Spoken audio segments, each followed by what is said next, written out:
اپنی دنیا آپ پیدا کرا کر اگر زندوں میں ہے۔ ظہر کی نماز سے 1 گھنٹہ پہلے میں شدید گرمی میں حرم میں بیٹھا ہوا تھا۔ ایک بوڑھا آدمی اٹھا اور لوگوں کو ٹھنڈا زمزم کا پانی پلانے لگا۔ اس کے دائیں ہاتھ میں ایک پیالہ تھا اور بائیں میں ایک پیالہ تھا۔ وہ انہیں زمزم کا پانی پلا رہا تھا۔ جب ایک کو پلا دیتا تو دوسرے کو پلانے لگتا۔ اس نے بہت سارے لوگوں کو پلا دیا۔ وہ پسینے میں شرابور تھا۔ لوگ اپنی اپنی باری کا انتظار کر رہے تھے کہ اس بوڑھے کے ہاتھ سے پی لے۔ مجھے حیرت ہوئی کہ بوڑھا کتنا مضبوط، صابر اور خیر پسند ہے اور مسکرا مسکرا کر لوگوں کو پانی دے رہا ہے۔ میں نے جان لیا بھلائی اور خیر کے کام ان کے لیے آسان ہیں جن کے لیے اللہ آسان کرے۔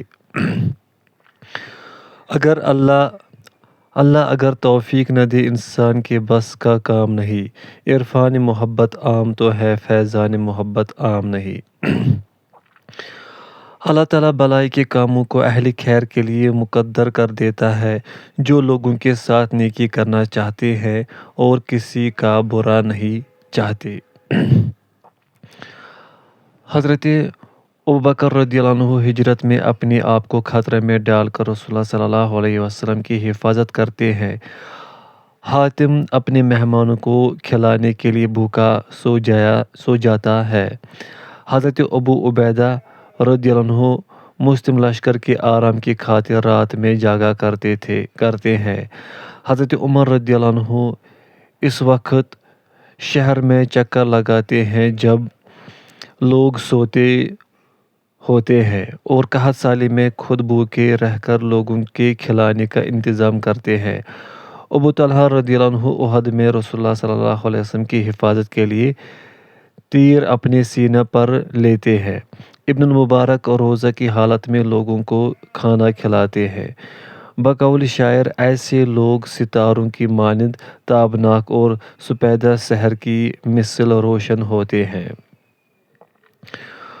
وہ کھانے کی اپنی ضرورت کے باوجود مسکین، یتیم اور قیدی کو کھلا دیتے ہیں۔ سورہ نمبر 76 آیت نمبر 8۔ کلام الہی کو سنیے، کتاب اللہ کو سنیں اور اپنے اعصاب کو پرسکون بنائیں۔ قرآن کریم کسی تجوید اور ترتیل سے پڑھنے والے قاری کی خوش الحانی و خوبصورتی و مؤثر پیرائی میں تلاوت سننے سے اللہ کی رضامندی بھی ملے گی اور نفس کو سکون اور دل کو یقین اور سلامتی حاصل ہوگی۔ نبی کریم صلی اللہ علیہ وسلم بھی بعض صحابہ سے قرآن سننا پسند کرتے تھے اور ان سے قرآن سن کر متاثر ہوتے۔ آپ صلی اللہ علیہ وسلم صحابہ سے قرآن سنانے کی فرمائش کرتے حالانکہ قرآن آپ ہی پر نازل ہوا تھا۔ اس طرح تلاوت سن کر آپ کو سکون بھی ملتا، خشوع اور راحت بھی حاصل ہوتی۔ آپ بھی اس طریقہ پر عمل کریں کہ چند منٹ وقت نکالیں، دن یا رات میں کوئی وقت متعین کر لیں اور ریڈیو یا ٹیپ ریکارڈر پر اپنی پسندیدہ قاری کو سنیں۔ زندگی کی الجھنیں، اضطراب اور مسائل آپ کو پریشان کرنے، قوتوں کو توڑنے اور دل کو پراگندہ کرنے کے لیے کافی ہیں، جن سے امن و سکون صرف کتاب اللہ میں اور اللہ کے ذکر میں ملے گا۔ وہ لوگ جو ایمان لائے اور ان کے دل اللہ کے ذکر پر مطمئن ہیں کہ اللہ کی یاد سے ہی دلوں کو سکون ملتا ہے۔ سورہ نمبر 13 آیت نمبر 28۔ نبی کریم صلی اللہ علیہ وسلم ابن مسعود رضی اللہ عنہ سے سورہ نساء پڑھوا کر سنتے۔ آپ روتے حتیٰ کہ آپ کے رخسار پر آنسو پھیل جاتے۔ تب آپ صلی اللہ علیہ وسلم فرماتے، بس اتنا کافی ہے۔ ابو موسیٰ الاشعری رضی اللہ عنہ کے پاس سے آپ صلی اللہ علیہ وسلم گزرتے ہیں جو قرآن پڑھ رہے تھے۔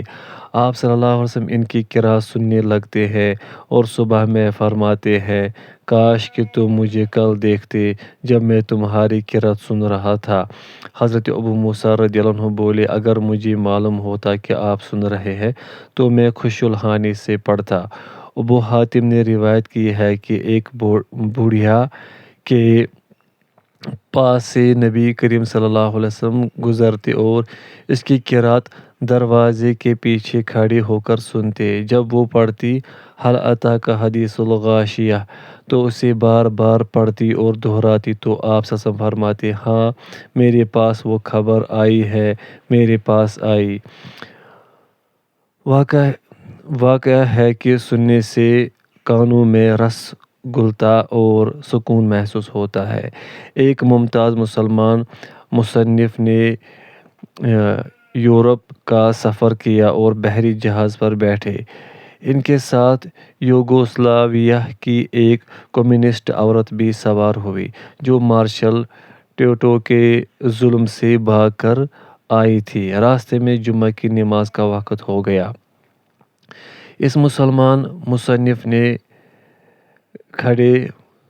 کھڑے ہو کر خطبہ دیا اور ساتھیوں کو نماز پڑھائی۔ نماز میں سورہ اعلیٰ اور سورہ غاشیہ پڑھی۔ عورت عربی اچھی طرح نہیں جانتی تھی لیکن اس نے اس عجیب کلام کو سنا، اس کی نغمگی اور زیر و بم کی طرف کان لگائے۔ پھر ان آیات کے بارے میں مؤلف مذکور سے استفسار کیا۔ انہوں نے اسے بتایا کہ یہ اللہ کا کلام ہے۔ وہ حیران و ششدر کھڑی رہ گئی۔ مؤلف کہتے ہیں کہ زبان نہ جاننے کی وجہ سے اسے اسلام کی دعوت نہ دے سکا۔ سچ یہ ہے اگر تمام انس و جن بھی قرآن کی مثل لانے پر ایکا کر لے اور ایک دوسرے کا تعاون کرے تو بھی ایسا نہیں کر سکتے۔ سورہ نمبر 17 آیت نمبر 88۔ قرآن قلوب پر چھا جاتا ہے، روحوں پر اس کی حیت طاری ہو جاتی ہے۔ وہ دلوں پر ایک زبردست اثر ڈالنے والی قوت ہے۔ سلف صالحین اور قدیم بزرگوں میں کتنے لوگ ہیں جو قرآن کی تاثیر سے پگھل جاتے، اس کی سچی اور مؤثر لے اور زمزموں سے جھک جاتے ہیں۔ اگر ہم اس قرآن کو کسی پہاڑ پر نازل کرتے تو تم دیکھتے کہ اللہ کی خشیت سے وہ پہاڑ بھی پگھلا جاتا ہے۔ سورہ نمبر 59 آیت نمبر 21۔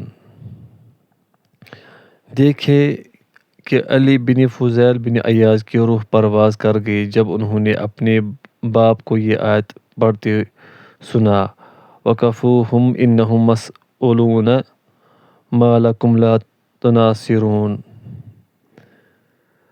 حضرت عمر رضی اللہ عنہ نے آیت کریمہ کہ اگر ایسا قرآن بھیجا جاتا جس سے پہاڑ چل پڑے، زمین کٹ جاتی، مردے بول اٹھتے،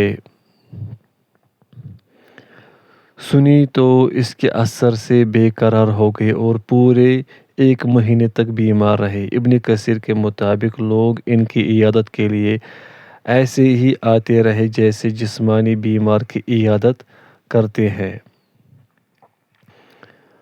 ذہبی نے ذکر کیا ہے کہ عبداللہ بن وہب جمعہ کے دن گزرے، انہوں نے ایک لڑکی کو آیت کریمہ وَإِذْ يَتَحَاجُّونَ فِي النَّارِ پڑھتے ہوئے سنا تو ہوش جاتے رہے۔ انہیں گھر لایا گیا، 3 دن بیمار رہے اور چوتھے دن دنیا کو خیر باد کہا۔ ایک عالم نے مجھے بتایا کہ مدینہ میں انہوں نے نماز پڑھی، قاری نے سورہ واقعہ پڑھی۔ وہ کہتے ہیں کہ اتنا ذہول اور گہرا خوف طاری ہوا کہ میں بغیر ارادہ کے کانپ گیا، آنسو ٹپ ٹپ گرنے لگے اور آہوازری کے ساتھ رونے لگا۔ اس کے بعد کسی بات پر یہ ایمان لائیں گے؟ لیکن اس سب کا ہمارے موضوع خوش نصیبی کے اسباب سے کیا تعلق ہے؟ 24 گھنٹے لاحق رہنے والی تشویش کافی ہے کہ آدمی کے عقل و شعور کو زنگ لگا دے اور اسے مایوسی میں مبتلا کر دے۔ لیکن اگر وہ رب کریم کی طرف رجوع کرے اور مولا تعالیٰ کی بات پر کان لگائے، کسی اچھے قاری سے اس کا پیارا کلام سنے اور اس پر غور کرے تو اس کا شعور واپس آ جائے گا۔ دل مضبوط ہوگا، اضطراب ختم ہو جائے گا اور سینہ کے ابال میں ٹھہراؤ آئے گا۔ میں اس بات سے آپ کو ان لوگوں کے بارے میں آگاہ کر رہا ہوں جو میوزک میں خوشی و مسرت اور راحت سمجھتے ہیں۔ انہوں نے اس بارے میں کتابیں بھی لکھی ہیں۔ بہتریوں کا دعویٰ ہے کہ جب موسیقی سننے ہیں وہی سب سے خوبصورت لمحہ اور بہترین وقت ہوتا ہے۔ مغرب میں ایسے مصنفین کی کمی نہیں جو میوزک کو بھی خوشی و مسرت کے اسباب میں شمار کرتے ہیں۔ انہوں نے اس موضوع پر لکھا ہے کہ رنج اور قلق کو دور کرنے میں موسیقی کا بڑا ہاتھ ہے۔ کعبہ کے پاس ان کی نماز کیا تھی؟ محض تالی پیٹنا اور چلانا۔ یہ مدہوشی کے عالم میں ہذیان بک رہے ہیں۔ واقعہ یہ ہے کہ میوزک ایک گناہ آلود متبادل ہے۔ اس کا سننا حرام ہے۔ ہمارے پاس تو اس سے بہت بہتر وہ چیز ہے جو محمد صلی اللہ علیہ وسلم پر نازل ہوئی، جو سچائی کا خزانہ اور بہترین رہنمائی کا نسخہ ہے، جس کے بارے میں خود اللہ تعالیٰ نے فرمایا کہ یہ ایسی کتاب ہے جس میں باطل آگے پیچھے کہیں سے نہیں آ سکتا، وہ ایک حکیم و حمید کی نازل کردہ ہے۔ لہٰذا ہمارا قرآن کو سننا ایمانی، شرعی اور محمدی سمہ ہے۔ تم دیکھو گے کہ حق کی معرفت کے باعث ان کی آنکھوں سے آنسو جاری ہے۔ سورہ نمبر 5 آیت نمبر 83۔ ان کا میوزک کو سننا فضول، عبث اور کارلایانی ہے جسے جاہل، احمق اور کم ظرف انجام دیتے ہیں۔ کتنے ہیں جو اللہ کے راستے سے بھٹکانے کے لیے لہو و لعب کے خریدار بنتے ہیں۔ سورہ نمبر 31 آیت نمبر 6۔ خوشی کی تلاش ہر ایک کو ہے، لیکن علامہ اسقافی کی ایک کتاب بعنوان لطف التدبیر ہے۔ وہ نہایت مفید، بہت ہی جاذب، پرکشش اور توجہ کھینچنے والی کتاب ہے۔ کلام کی غرض و غایت اس میں یہ ہے کہ لوگ خوش بختی، امارت و قیادت اور ثروت مندی کے لیے کیا اسباب اختیار کرتے ہیں۔ چال بازیاں، مکاریاں، منافقت و عیاری اور سیاست بازی جن کے مرتکب بادشاہ، امراء سے لے کر ادیب اور شاعر بھی ہوتے ہیں، حتیٰ کہ بعض علماء بھی مستثنیٰ نہیں رہے، یہ سب چاہتے تھے کہ آرام، راحت اور خوشی حاصل کر لے، اپنے مطلوب کو پا جائے۔ کتاب میں الگ الگ عنوانوں کے تحت اس کو بیان کیا گیا ہے۔ لطف و تدبیر میں یہ ہے کہ ہنگامہ کو فروغ کیا جائے، نفرت کی آگ بجھائی جائے، تفرقہ بندی ختم ہو، شکست خوردہ دشمنوں کے مقابلے میں کیا کرے، جیسے کمزور طاقتور کے مقابلے میں کرتا ہے کہ برائی کو بات سے دفع کر دے، یا شر کو شر کے ذریعے دفع کرے، یا شر کو نرمی سے ختم کر دے۔ لطف و تدبیر میں یہ بھی ہے کہ بادشاہ کی مدارات کر کے شر کو ٹال دیا جائے، اور یہ بھی ہے کہ بادشاہ کے ظلم کا انتقام کیسے لیا جائے، اس کی سزا سے کیسے بچا جائے، اس سے راز کی حفاظت کیوں کر ہو، وغیرہ وغیرہ۔ اس کتاب میں نے پایا کہ سبھی عزت، خوشی اور اطمینان چاہتے ہیں، لیکن کم ہی لوگ ہیں جنہوں نے مقصد پا لیا ہو اور اپنی غرض پوری کر لی ہو۔ اس کتاب سے مجھے 3 خاص باتوں کا فائدہ ہوا۔ پوائنٹ فرسٹ، یہ کہ جس شخص نے اللہ کی رضا کو نصب العین نہ بنایا، اس کے فائدے خسارے میں، اس کی خوشیاں غموں میں اور اس کی نیکیاں بدی میں بدل گئی۔ ہم ان کو وہاں سے پکڑ لیں گے جہاں ان کو پتہ بھی نہ چلے۔ پوائنٹ سیکنڈ، خوش بختی کے لیے لوگ ٹیڑھے میڑھے راستے پر چلتے ہیں جو غیر شرعی ہوتے ہیں، حالانکہ شریعت کی راہ پر چل کر اسی کو وہ آسان طریقوں سے بھی پا سکتے ہیں۔ جو نصیحت انہیں کی جا رہی ہے، اگر یہ اس پر عمل کرتے تو ان کے لیے بہتر ہوتا اور زیادہ پائیدار ہوتا۔ سورہ نمبر 4 آیت نمبر 66۔ انہیں دنیا و آخرت کی بھلائی مل جاتی۔ پوائنٹ تھرڈ، بہتری ایسے ہیں کہ ان کی دنیا و آخرت دونوں برباد ہو گئی، لیکن وہ سمجھتے ہیں کہ وہ اچھا ہی کر رہے ہیں اور خوشی پا جائیں گے، لیکن نہ خدا ہی ملا نہ وصال صنم کے مصداق ہو گئے۔ وجہ یہ ہے کہ اس طریق صحیح کو انہوں نے چھوڑ دیا جس پر اللہ نے اپنے رسولوں کو بھیجا اور اپنی کتابیں نازل کی، یعنی حق کی جستجو اور سچی بات۔ صدق و عدل میں تیرے رب کی بات ہی سب سے مکمل ہے، اس کے کلمات کو کوئی بدل نہیں سکتا۔ سورہ نمبر 6 آیت نمبر 115۔ ایک وزیر صاحب لہو و لعب میں مبتلا رہا کرتے تھے۔ یک بارگی انہیں شدید رنج و علم لاحق ہوا، ہمہ وقتی فکر لاحق ہو کر رہ گئی تو مارے حیرت کے پکار اٹھے، ارے کہیں موت بک رہی ہے کہ میں اسے خرید لوں، ارے کہیں موت بک رہی ہے کہ میں اسے خرید لوں۔ اس زندگی میں تو کچھ نہیں رکھا، مجھے دور سے بھی کوئی قبر نظر آتی ہے تو جی چاہتا ہے کہ اسی میں ہوتا۔ خدایا بندہ آزاد پر رحم کر جس نے اپنے بھائی کی موت کا غم اٹھایا ہے۔ 4 دن کی چاندنی اور پھر اندھیری رات ہے۔ وقفہ۔ خوشحالی میں اور امن و عافیت کی حالت میں زیادہ سے زیادہ دعا کرنی چاہیے، کیونکہ شکر گزار اور باتدبیر مومن کی علامت یہ ہے کہ وہ تیر پھینکنے سے پہلے ہی نشانہ درست کر لے، اضطرار کی حالت سے پہلے اللہ کی پناہ لے۔ بدبخت کافر اور غبی مومن اس کے برخلاف کرتے ہیں، جیسا کہ فرمایا، جب انسان کو کوئی مضرت لاحق ہوتی ہے تو وہ اپنے رب کو انابت کے ساتھ پکارتا ہے، پھر جب اسے نعمتوں سے نواز دیتا ہے تو جو دعا کی تھی اسے بھول کر اللہ کے ساتھ دوسروں کو شریک کرنے لگتا ہے۔ جو لوگ شدائد اور غموں کے گرداب سے نکلنا چاہتے ہیں، ان کے لیے ضروری ہے کہ اپنے دل اور زبان سے اللہ سبحانہ و تعالیٰ کی طرف توجہ، اس کی حمد اور اس سے گریہ زاری سے غفلت نہ برتے، کیونکہ بقول امام حلیمی، خوشحالی کے وقتوں میں دعا، ثنا، شکر اور اس کے احسانات کا اعتراف، غلطیاں اور خامیاں پیش آتے رہنے کے باوجود توفیق، اعانت، تائید اور استغفار کے لیے کی جاتی ہے، کیونکہ بندہ کتنی ہی کوشش کر لے اللہ کے تمام حقوق ادا نہیں کر سکتا۔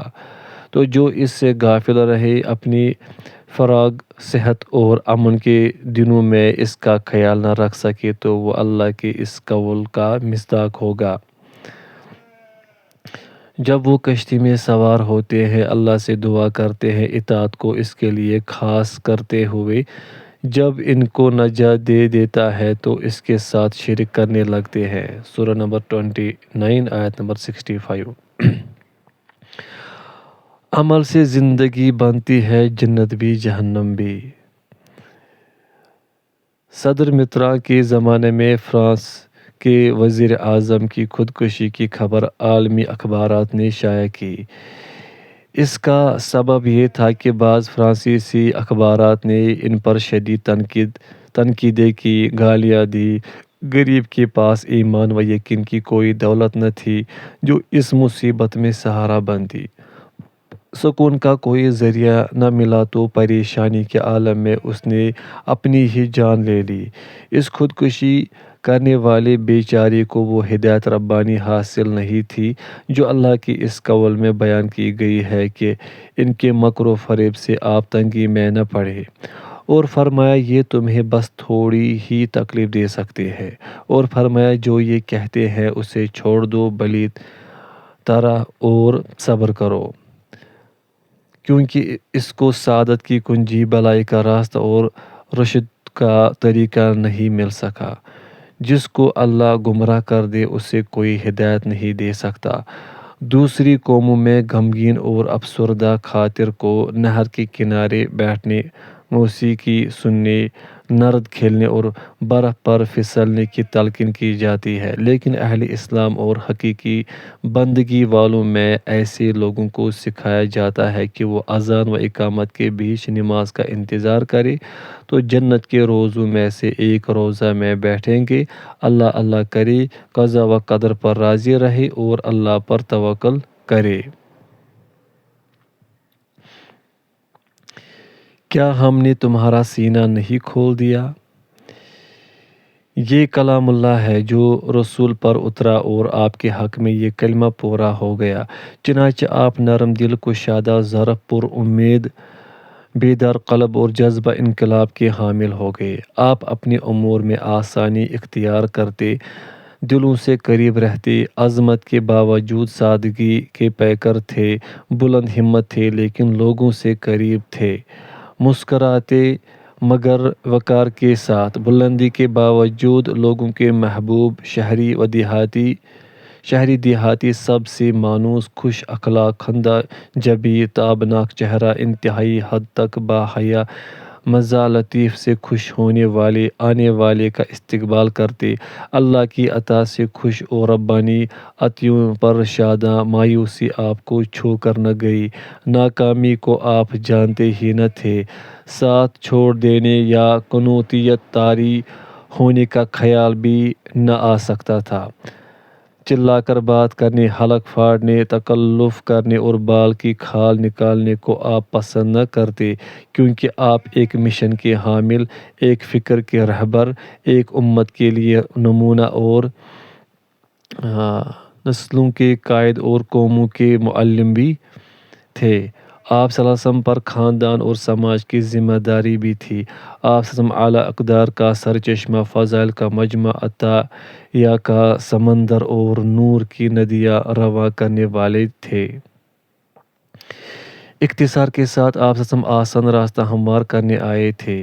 آپ کا امتیاز تھا کہ یہ نبی ان کی بیڑیوں اور بوجھ کو جو ان پر پڑا ہوا تھا ہٹاتے ہیں۔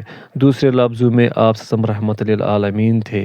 آپ کی فضیلت کے لیے یہ کافی ہے کہ آپ شہادت دینے والے، بشارت دینے والے اور ڈرانے والے اور اللہ کے حکم سے اس کی طرف بلانے والے اور روشن چراغ تھے۔ خوارج کی خود کرید، منطقیوں کا زندقہ، متصوفین کی حماقت، متکبرین کا